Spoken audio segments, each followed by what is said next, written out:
Muy buenas a todos los seguidores de Fraudetismo. Tenemos las Brooks Hyperion Elite en su cuarta edición para analizar. La Hyperion Elite 4 cambia y cambia mucho. Y además cambia en la buena dirección, que es quizá con lo que me quedo de esta zapatilla. Es una zapatilla bastante particular en cuanto a dónde ubicarla, encontrar un usuario ideal para ella. Sí que está en el segmento de super zapatillas de placa de carbono con Vaporfly, Metaspeed Sky Paris, Saucony Endorphin Pro, etcétera, etcétera. Pero es una zapatilla diferente. Es una zapatilla que particularmente la veo mucha mejor opción para distancias de 10 kilómetros, de 5 kilómetros, milla, pruebas en pista de atletismo. Y luego ya en media maratón dependería del tipo de corredor. ¿Se puede utilizar en maratón? Perfectamente. Pero es una zapatilla que para usar en maratón te tiene que gustar todo lo que esta zapatilla conlleva. Te tiene que gustar una amortiguación un poquito más firme, con menos rebote. Te tiene que gustar una ventilación muy marcada. Las zapatillas ágiles. Esta zapatilla recuerda mucho a las zapatillas de hace 7 o 8 años de competición. Las típicas mixtas, voladoras. Tiene todo ese aura que tenían las zapatillas clásicas, pero con 39 milímetros de perfil. Así que si echáis de menos alguna de aquellas zapatillas o no os gustan, no os adaptáis a las nuevas super zapatillas porque sean muy poco estables, por la placa súper rígida, etcétera, etcétera, esta es una alternativa, digamos, intermedia. Como he dicho, 39 milímetros en la parte trasera, 31 milímetros en la parte delantera, drop de 8 milímetros. El drop de 8 milímetros es bastante normal en este tipo de zapatillas. Si bien mucha gente compara la Hyperion Elite 4 con la Hyperion Max, son zapatillas que sí, en tacto son muy similares, pero son zapatillas diferentes. Esta zapatilla no tiene la curvatura de chasis tan marcada que tiene la Hyperion Max, porque eso anularía un poquito el efecto de la placa, ¿no? Las placas de carbono de forma de cuchara, altas aquí, que bajan y luego repuntan, no se llevan muy bien o no se saca todo el partido de ellas con chasis muy curvados y con un arco, digamos, muy protagonista, como es la Hyperion Max.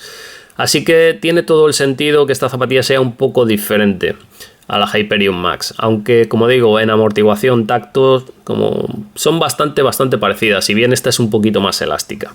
En cuanto a base, 112 en la parte delantera, 79 en la parte trasera, zapatilla de base muy estrechita, por eso es muy ágil, muy rápida y muy clásica. Vemos que no tiene flare por ningún lado. Es una zapatilla muy afilada y que te da unas sensaciones casi de zapatilla de voladora de toda la vida, de estas pisteras y de correr una milla o 5 kilómetros a todo lo que te da el cuerpo. Es una zapatilla sorprendentemente estable. La EVA supercrítica, que es el DNA flash que vemos en toda la zapatilla, como digo, es una EVA supercrítica insuflada con nitrógeno. Es más elástica de lo que parece. Me ha recordado mucho a lo que hemos visto en las Puma Deviate Elite, en la versión 2. No tienen tanta pegada, pero el tacto es muy similar. El recorrido es muy parecido. Y si te gustan los tactos ligeramente firmes, pero con un recorrido adecuado, esta zapatilla es de las pocas que vas a encontrar en ese segmento que te lo pueda ofrecer. Quizá estaba hablando de la estabilidad. Es una zapatilla muy estable inherentemente por el chasis que tiene, si bien son 79 milímetros, sin flare, como veis.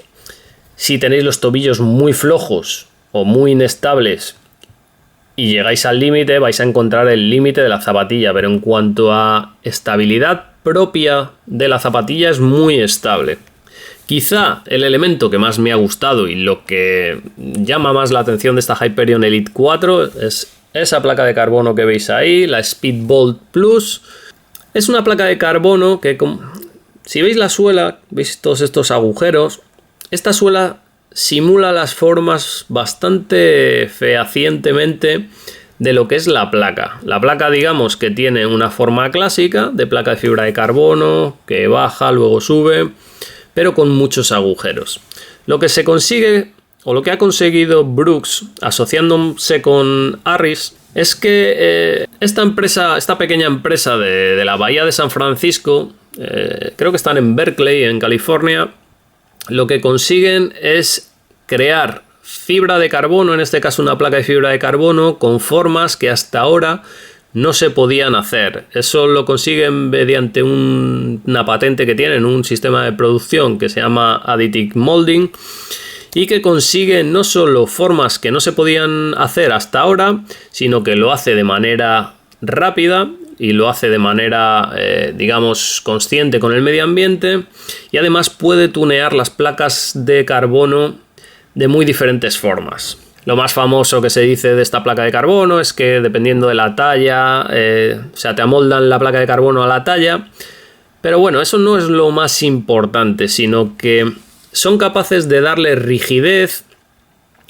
torsional a la placa de fibra de carbono adaptada a las necesidades de los mapas de presión de los estudios que ha hecho Brooks. Brooks estudia muchos corredores, ellos tienen unos patrones de presión sobre el calzado que quieren replicar en las zapatillas y saben dónde un pie de sus corredores es más débil, dónde es más fuerte, y con esos datos han conseguido que Harris genere una placa que replique esas presiones. Así que hay zonas donde son más rígidas, como son las zonas de impulso, zonas donde son más flexibles, como son las zonas de bajo trabajo, como puede ser esta zona o la zona interna, y lo que hacen es un poquito una placa customizada para la mayoría de corredores, y eso me parece un paso hacia el futuro de las placas de fibra de carbono, porque yo siempre he dicho que a largo plazo el uso diario de placas de fibra de carbono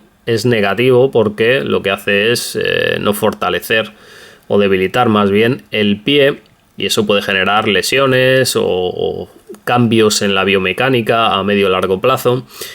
Y este es un camino intermedio que no soluciona ese problema, pero desde luego lo aplaza en el tiempo, y es algo que debería darse la importancia que no se le da ahora mismo. En cuanto al peso de la zapatilla, está ahí en el límite aceptable para una zapatilla de competición de alto nivel, 220 gramos. Más de 220 gramos o 225 se considera un poco fuera de rango. Entre 200 y 220 se considera lo normal.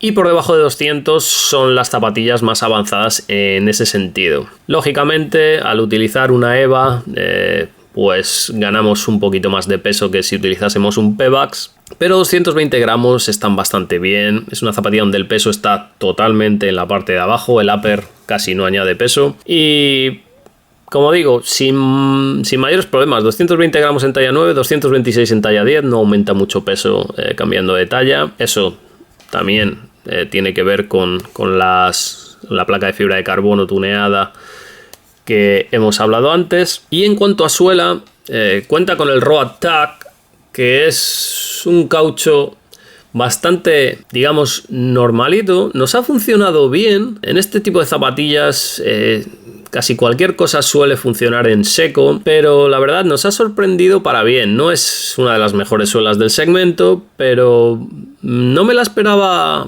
un poquito peor. Es un poco polivalente, funciona en asfalto, funciona en tierra, tiene una buena tracción sin destacar, la adherencia es media y la verdad, en cuanto a durabilidad, bastante bien.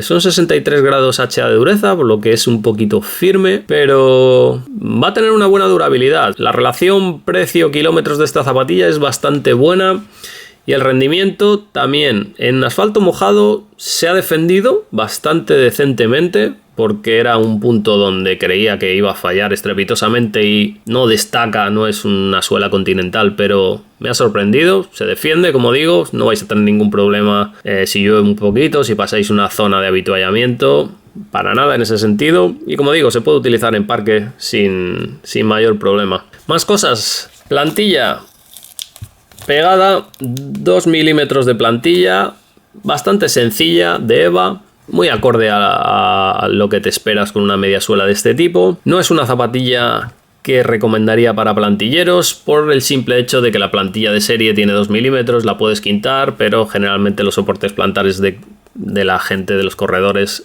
tienen 5, 6, 7 milímetros, y no es una zapatilla que tenga una horma muy generosa, es una zapatilla que ajusta bastante, es una zapatilla que te da un feeling de, como he dicho antes, competidora o racer de toda la vida, con un ajuste muy cercano, un ajuste que quizá en largas distancias para algunos quizás sea un problema, sobre todo para los que tienden a los que se les hincha mucho el pie o tienen el pie ya ancho de por sí.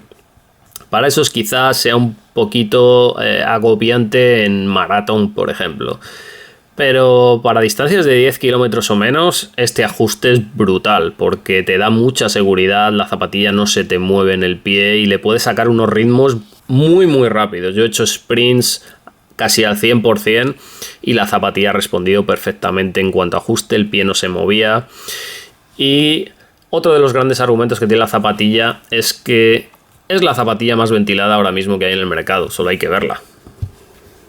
Veis grandes agujeros por todos los lados, estos ya son descomunales, la entrada de aire es enorme, la salida de aire, como veis, todas estas zonas que veis aquí, estas zonas tienden a moverse y tienden a expulsar aire, incluso aquí tenemos agujeros generosos.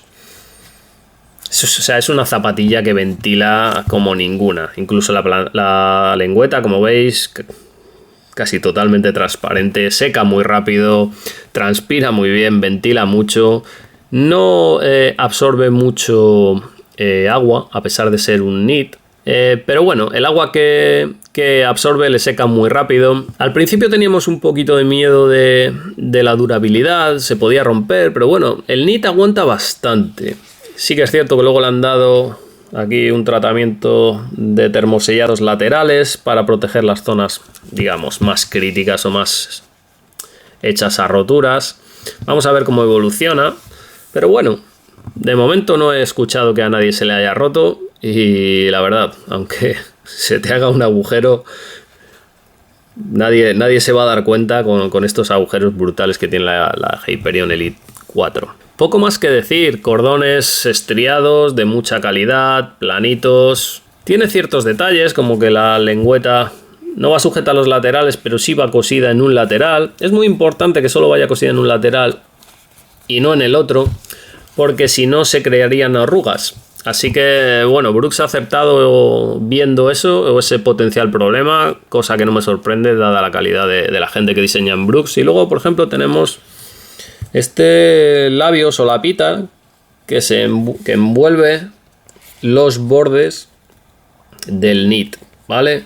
El knit tiende a acabar en unos bordecitos bastante ariscos y por eso le han puesto esta solapita para que no roce con el tobillo y no se generen ampollas, con un tirador más de presencia testimonial que útil, porque estaría bien que le pusieran un tirador en la lengüeta y un tirador un poco más generoso en esta zona, porque esta zapatilla en triatlón es brutal por la ventilación que tiene, cómo seca, cómo ajusta.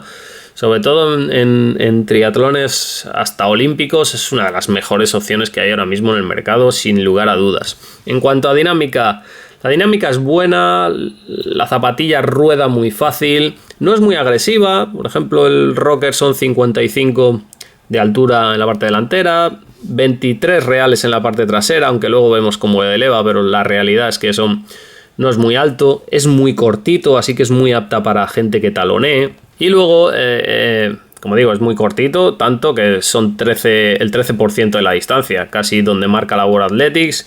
Y en la parte delantera sí que tiene un rocker que empieza en el 71%, lo cual es tirando a pronto, lo cual está bien para una zapatilla de competición, pero tampoco nada radical, es bastante progresivo, como he dicho, 55, que es más o menos la media en este segmento, teniendo en cuenta los 40 milímetros de perfil que suelen tener estas zapatillas. Como digo, una zapatilla me ha gustado mucho, pero el público a la que le recomendaría esta zapatilla, digamos que tiene que cumplir ciertas características muy determinadas, sobre todo gente de 10 kilómetros, opositores, es una buena zapatilla para opositores a pesar de los 40 milímetros, gente que corra millas, gente que quiera algo para entrenar en pista de atletismo, gente que hace 5K.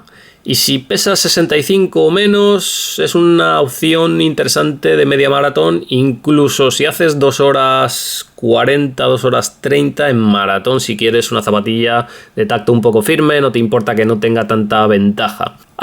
Lo que me abre la puerta a mi mayor crítica hacia esta zapatilla, que es simplemente que no es una zapatilla que te dé mucha ventaja. ¿Te da ventaja? Sí, pero el rebote está muy lejos de los 85-90% de otros materiales. Este DNA Flash rondará el 60% de rebote, que es 25% menos que otras zapatillas. Es por eso que no meto esta Hyperion Elite en el saco de maratón, porque hay zapatillas que en maratón van a sacarle mucha más ventaja, pero por ejemplo en 10K esa ventaja que te dan otras, esta zapatilla lo puede suplir con la agilidad, el ajuste, etcétera, etcétera. Así que, bueno, ojalá veamos una variante.